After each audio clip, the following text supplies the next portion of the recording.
Olá pessoal, iremos demonstrar como se conecta em uma VPN em um Gateway FortiGate, que é uma solução de firewall da Fortinet. Essa solução suporta tanto VPN do tipo IPsec quanto o SSL. Essa conectividade ela é importante para manter o ambiente do cliente menos visível através da internet. E dessa forma ele proporciona maior segurança, já que muitos dos malwares fazem uso dos protocolos como RDP, NDESC, entre outros, para a disseminação de suas variantes. Para realizar essa conexão VPN, primeiramente vamos precisar do cliente de VPN da Fortinet, que se chama FortiClient. E para instalá-los, precisaremos acessar o site da Fortinet. Para isso, digitamos no navegador www.fortinet.com, acessamos o site, vamos no menu Suporte e Product Downloads. O primeiro item de download já é o FortiClient e ele é entregue em várias versões. Esse ponto é importante, porque a maioria das versões do FortiClient exigem licenciamento, exceto a de VPN only. Então, para os fornecedores que tiverem que realizar o acesso remoto à empresa, você vai fornecer o acesso de VPN only, né? E para os nossos colaboradores que dependem de compliance e escala de privilégios para onde vai ser acessado, compliance e tudo mais, a gente utiliza uma versão corporativa onde a gente tem o controle do endpoint.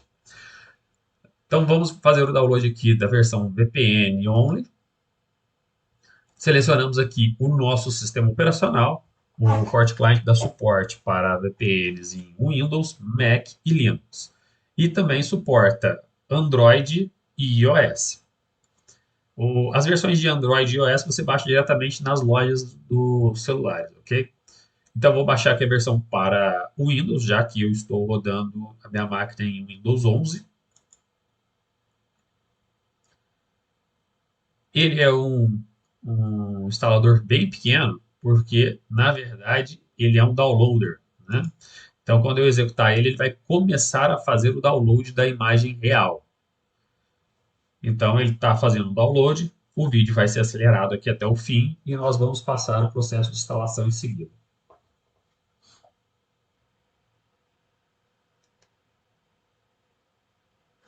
O download finalizou, automaticamente foi iniciado o processo de instalação do executável.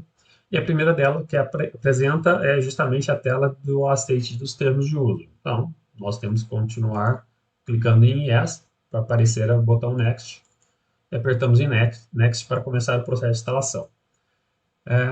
Aqui é o início do processo, só clicar no botão Install e a instalação começa propriamente.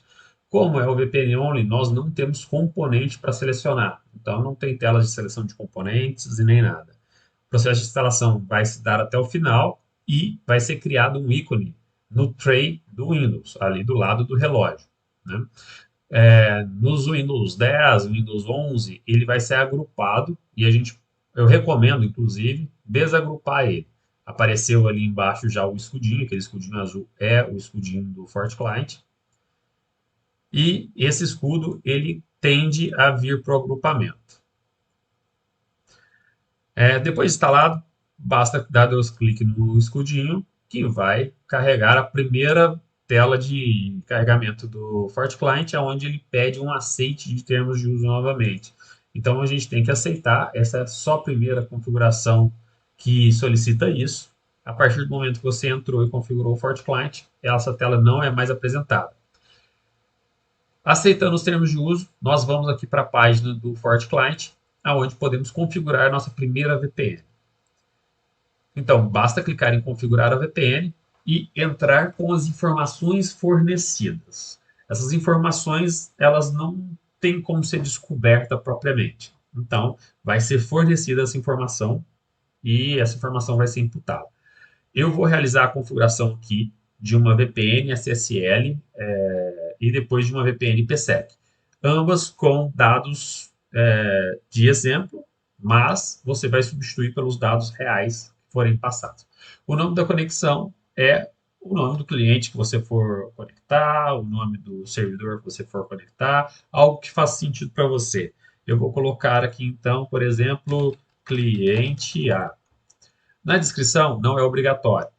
Eu vou colocar aqui como gateway remoto um endereço de IP fictício, 200.200.200.200, mas ele aceita também FQDN. Então, pode ser fornecido, por exemplo, ao como vpn.meudomínio.com.br. Caso seja necessário, podemos customizar a porta, mas a porta padrão de conectividade é a 443. É a normal customização de porta em clientes que têm poucos endereços de IP, porque a porta 443, para ser publicada, ela só pode ser publicada para um determinado serviço. Eu não consigo usar ele para outro. Então, se muda a porta para poder liberar a porta 443, que é de HTTPS. Nesse caso, eu vou usar como exemplo a 10443. Normalmente, o cliente não vai solicitar um single sign-on dentro do túnel de VPN para você, a não ser que você seja um cliente interno mesmo, né, um funcionário da empresa. E pode ser que sua VPN existe certificado. Normalmente também é oferecido somente autenticação com usuário e senha. A autenticação, você pode manter o salvar login, mas ele não vai salvar sua senha, ele só vai salvar o seu usuário. Vou colocar aqui como usuário Symbiote. E caso o cliente te forneça tanto o IPv4 quanto o IPv6 e você possua IPv4 e IPv6, você pode habilitar o Dual Stack. Senão, você mantém sem ele habilitado para utilizar somente em IPv4. Essas configurações são as únicas necessárias para uma VPN SSL. Eu vou salvar essa VPN SSL, vou fechar o cliente de VPN, ele continua minimizado no tray, eu voltei ele para o lado do relógio, como eu disse anteriormente, ele iria agrupar, né?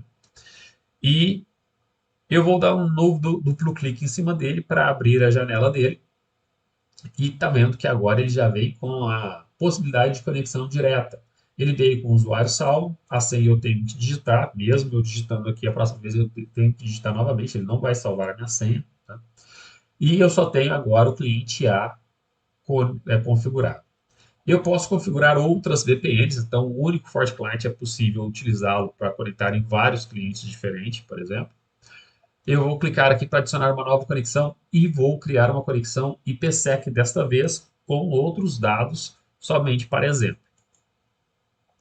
Então, para isso, a primeira coisa que tem que ser feita é colocado a seleção de VPN IPsec. Caso contrário, tudo que você digitou vai perder. O nome da conexão tem o mesmo propósito. Eu vou colocar aqui cliente A IPsec, por exemplo. Descrição não é obrigatória, só um exemplo para você ficar mais prático de entender quem é quem.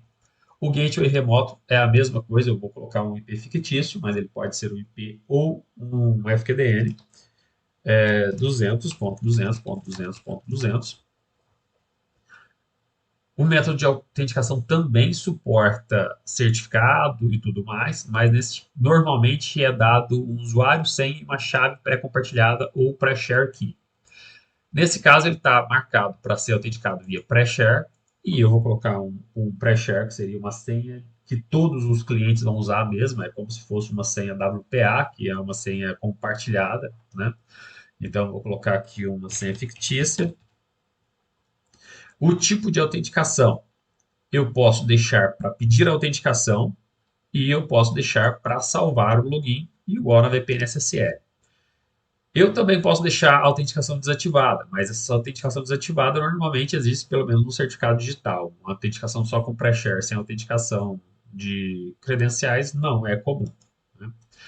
Eu posso selecionar uma VPN SSL de backup, então caso eu não consiga conectar numa VPN IPsec, meu cliente vai conectar numa VPN SSL de backup, mas isso não é uma exigência, é que alguns provedores instalam roteadores que impedem o uso de IPsec. Então, se você tiver um notebook e caiu atrás de um roteador que não permite o uso de IPsec, automaticamente o FortiClient iria selecionar uma VPN SSL para fazer essa conexão.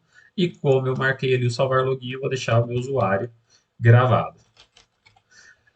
Além das configurações padrões do IPsec, o IPsec acaba exigindo outras configurações mais avançadas que também deve ser passado para a configuração do cliente.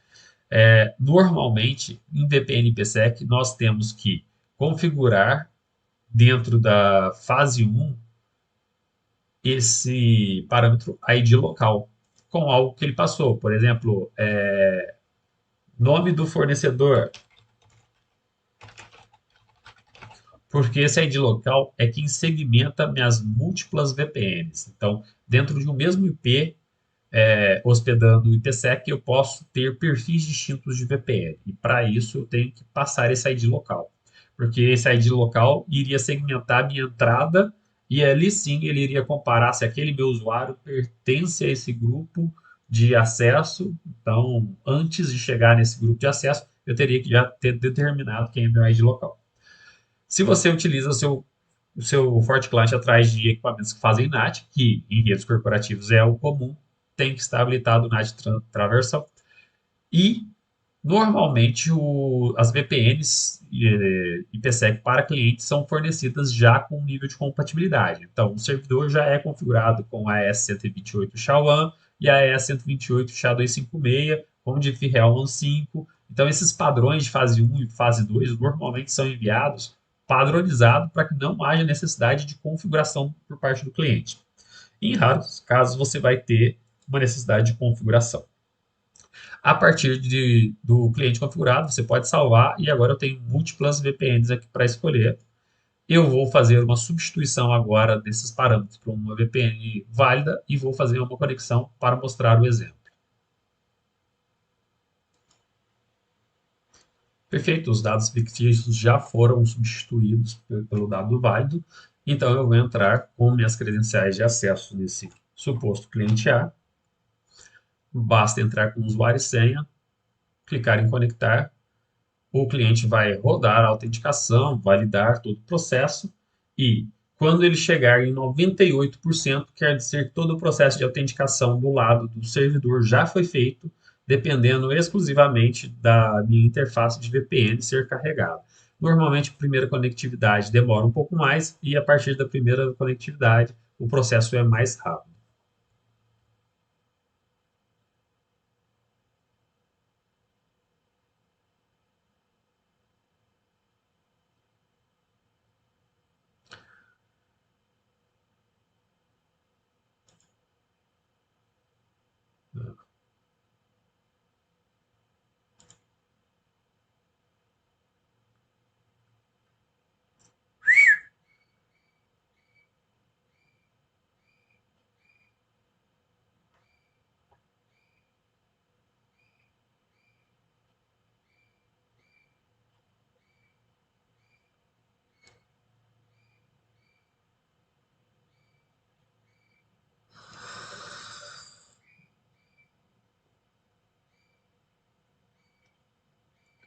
Ok, eu já realizei a substituição dos dados fictícios pelos dados reais de um cliente.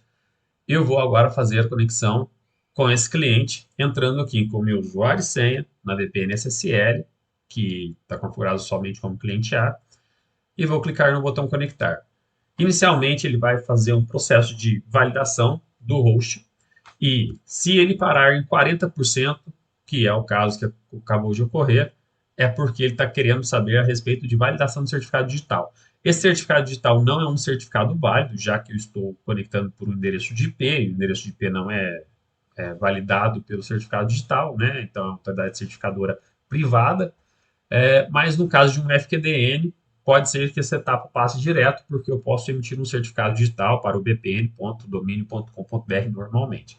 Então, caso aconteça de você ter que conectar por endereço de IP, essa página solicitando uma validação do certificado vai aparecer e você simplesmente pode falar que você vai confiar nesse emissor desconhecido.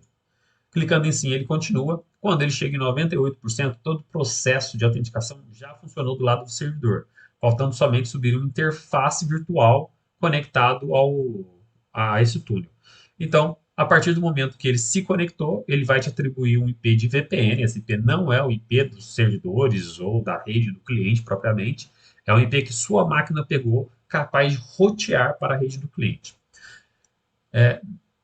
Com essa tela desta forma, você já pode fechar no X, não tem problema. o escudinho continua com um cadeado falando que você ainda tem conectividade. E para demonstrar essa conectividade, eu vou pingar um servidor. O servidor do cliente pode ser acessível nesse endereço 192.168.18.1. Então, eu vou deixar pingando aqui infinitamente e você pode ver que eu tenho conectividade normal com esse servidor. Agora, eu vou clicar com o botão direito no FortiClient e vou pedir para ele desconectar do cliente. A partir do momento que a desconexão ocorre, quebra-se o túnel de VPN e eu não tenho mais acesso ao servidor do cliente. Obrigado e dúvidas, mantenha no comentário.